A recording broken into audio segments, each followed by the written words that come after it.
할렐루야. 6월 11일 목요일 큐티 영상 시작하겠습니다. 오늘 말씀은 고린도전서 7장 1절에서 24절까지 말씀입니다. 고린도전서는 한 장편 영화처럼 쭉 흘러가는 것이 아니라 마치 단편 영화를 몇 개 모아놓은 것처럼 각 장마다 주제가 이렇게 있지요. 처음 고린도전서는 고린도 교회에 있었던 분쟁의 문제, 교회들 간에 파벌이 생기고 나눠졌던 그런 문제를 다루고 있습니다. 두 번째는 음행의 문제, 세 번째는 소송의 문제, 그리고 오늘 우리 7장에서 결혼의 문제를 다루고 있습니다. 아직도 여러 가지 주제가 계속적으로 남아 있습니다. 오늘 7장 사도 바울이 결혼의 문제를 다루고 있는데요. 저는 이 7장을 딱 대하면서 사도 바울이 결혼 문제는 전문가가 아니다 하는 그런 생각들을 하게 되죠. 저는 결혼을 해봤는데 사도 바울은 결혼을 하지 못한 겁니다. 결혼을 하지 않은 것이죠. 정확히 말하면 결혼을 했든 아니 결혼을 안 했든 결혼을 못했든 사도 바울은 결혼을 안 해본 거예요. 경험을 하지 못한 거예요. 그래서 이 부분은 사도 바울이 전문가가 아닙니다. 제가 전문가죠. 결혼한 입장에서 보면 사도 바울이 결혼을 하지 않아가지고 이 결혼에 대한 문제를 잘 설명하지 못하고 있습니다. 그래서 재미있게도 이 결혼에 대한 그런 문제를 이야기하면서 사도 바울은 중간에 그런 표현을 쓰고 있습니다. 이것은 내 의견입니다.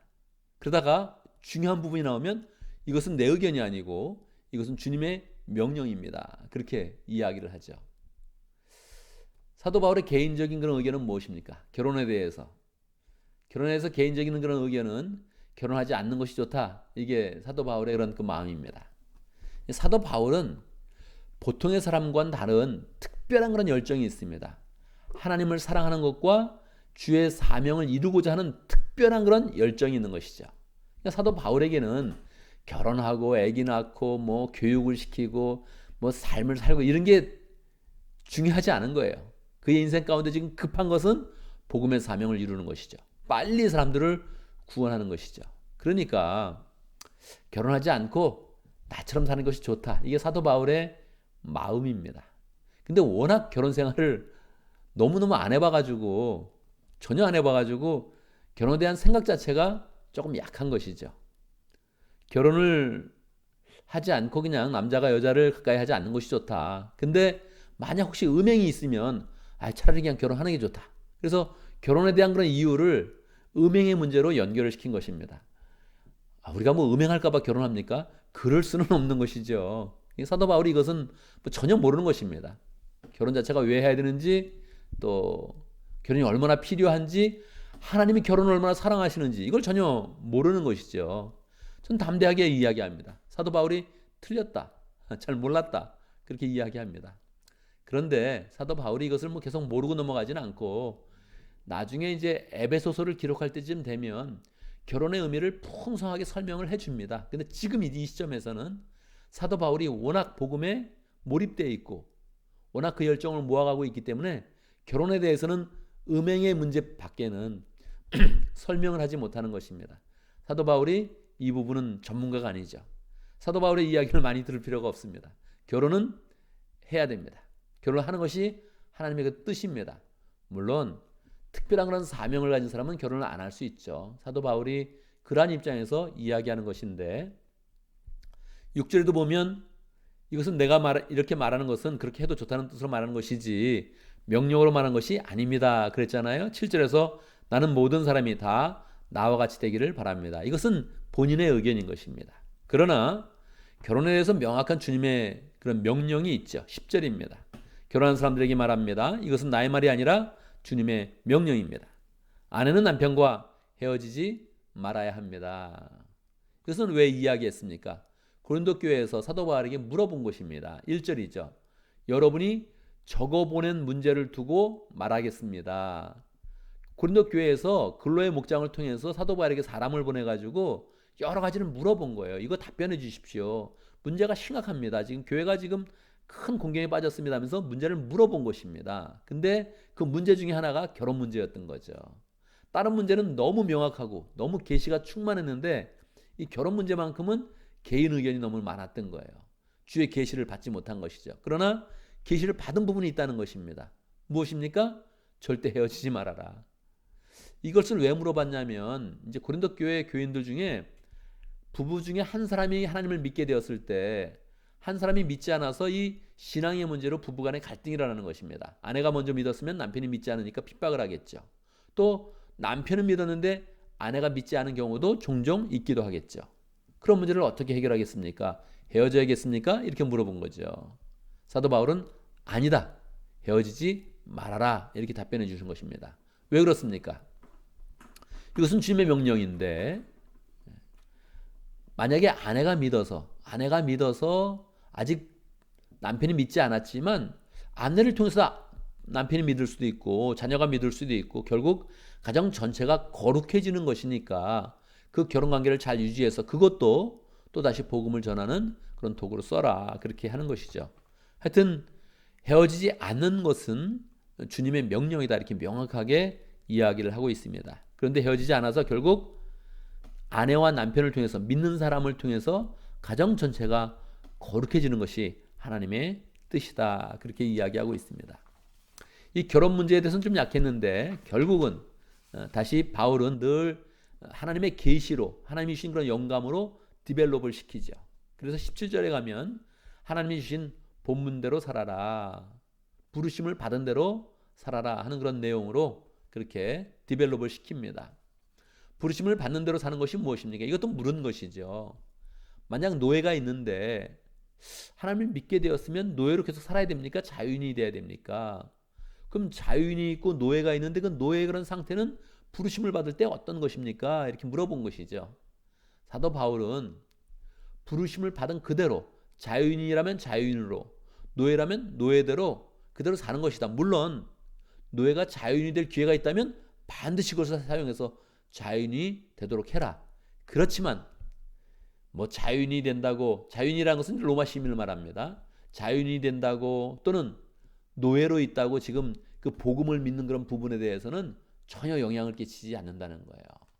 이미 부르심을 받은 그 상황 가운데서 하나님의 계명을 지키고 그 가운데 주님과 동행하면서 부르심의 자리에서 하나님의 그런 사람으로 복된 삶을 살아라 이렇게 이야기를 해 주시는 것이죠.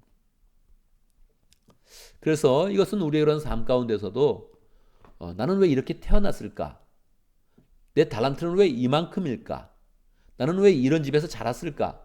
왜 우리 집의 상황은 이럴까? 이런 고민들을 많이 하는데 하나님의 그런 그 말씀을 잘 받아야 되죠. 부르신 곳에서 부르심을 받은 대로 그 지역에서 주님과 동행하면서 주님의 계명을 지키면서 거룩하게 살아라. 이것이 하나님의 그런 뜻인 것입니다.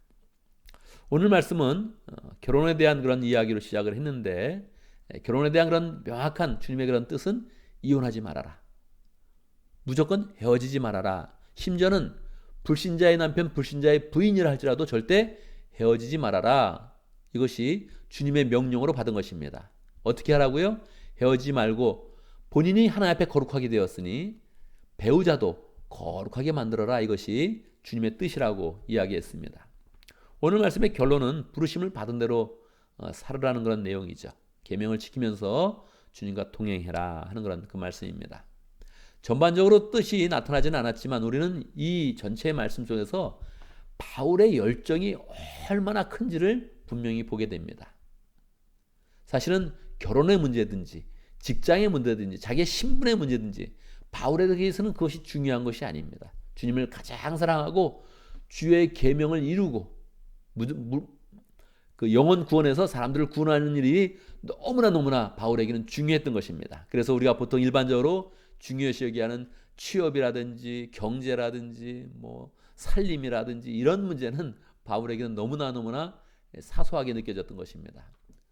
그렇기 때문에 바울과 우리가 쉽게 대화하기는 어렵지만 우리가 분명히 바울의 그 열정, 바울의 주님을 사랑하는 그 마음, 그것은 우리가 본받아야겠죠. 이 전체 7장 전체에 바울이 워낙 열정이 커서 일반적인 그런 사람들에게 말하는 그 말이 조금 그 수준에 맞지 않는 부분이 있다는 것을 우리가 잘 이해를 해야겠습니다. 오늘 말씀을 보면서 또 우리는 기도합니다. 우리가 부르심을 받은 대로 우리 그런 상황 가운데, 우리 처지 가운데 현 상황에서 주님과 동행하고 주님의 사명을 잘 이룰 수 있도록 기도합니다. 또 미국의 삶을 보면서 기도합니다. 미국의 삶 가운데서는 가장 위험하고 가장 빨리 처리해야 될 부분이 코로나 상황입니다. 그런데 아직 정치인들이 이것을 경제적인 이유 때문에, 정치적인 이유 때문에 이 이슈를 부각하지 못하고 자꾸 다른 이슈를 지금 이야기하고 있습니다. 이것은 우리의 그런 상황과 우리나라 전체 너무나 어렵게 만드는 그런 상황이 될 것입니다. 우리가 미리 기도하면서 한 마음이 되어서 정치인과 사회와 이 모든 사람들이 한 마음이 되어서 코로나 바이러스에 대해서 주의하고 기다리고 겸손하게 모든 그런 활동을 조금 조심하는 그런 가운데 이 바이러스를 잘 해결해야 됩니다. 이것이 첫 번째 과제입니다. 대통령을 비롯해서 모든 정치인들이 이 부분을 잘 해결할 수 있도록 주지사나 카운티나 이 명령들이 되게 중요합니다. 이 방향을 인도하는 게 중요한데 지금 이 방향을 놓쳐버린 겁니다. 그래서 이 방향을 다시 찾아야 되죠. 어제와 오늘 사이에 3만 명의 숫자가 늘었습니다. 너무나 많은 숫자입니다. 그런데 이 부분을 덮고 나서 그냥 뭐 정치 유세를 다니고 괜찮다고 경제를 재개하고 활동을 막 하게 하는 거 너무나 위험에 빠뜨리는 일입니다. 정치를 잘해야 됩니다. 우리도 조심하면서 겸손하면서 더 철저하게 준비를 해야겠습니다. 이런 상황 가운데 바울의 그런 그 말처럼 그냥 부르신 곳에서 있는 상황에서 주님과 동행하고 주의 말씀을 지키고 복음의 열정을 가져야 되는데 이런 상황 가운데서도 교회 부흥을 위해서 노력할 수 있도록 청년자매는 이번 주에 또 말씀의 부담을 가지고 열심히 또 사람을 만나는 거 잘했습니다. 감사합니다.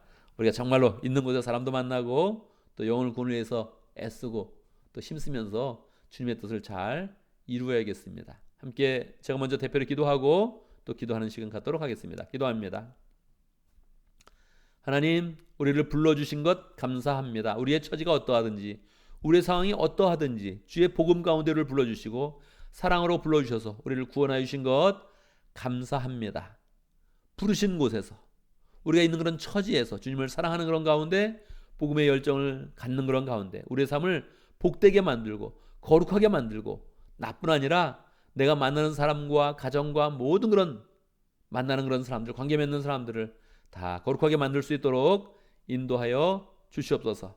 위기의 상황이 참으로 어렵습니다. 하나님, 방향을 잃었습니다. 불쌍히 여기시고 대통령을 불쌍히 여기시고 주지사와 모든 그런 행정 담당자들을 지혜롭게 해주시고 하나님, 미국이 새롭게 코로나 바이러스도 잘 퇴치하고 또 경제도 잘 살려가고 사람들 평안하게 나아갈 수 있도록 주님께서 인도하여 주시옵소서. 불쌍히 여겨 주시옵소서. 하나님, 정말 위험한 상황인데 우리가 더 잘 조심하고 겸손한 마음을 갖고 서로 하나 된 그런 가운데 지역을 살리고 나라를 세워갈 수 있도록 축복하여 주시옵소서. 하나님, 우리 교회를 더욱더 국률이 여겨주시고 이 상황 가운데 열심히 기도하고 주의 말씀을 잘 지키며 부흥의 길로 갈 수 있도록 인도하여 주시옵소서. 목장을 더욱더 세워주시고 부흥으로 인도하시고 우리의 마음이 주님을 사랑하며 영혼을 사랑하며 사람들을 사랑하는 그런 가운데 사랑받고 사랑 나누며 사랑의 풍성함을 경험할 수 있도록 인도하여 주시옵소서. 예수님의 이름으로 기도드리옵나이다. 아멘.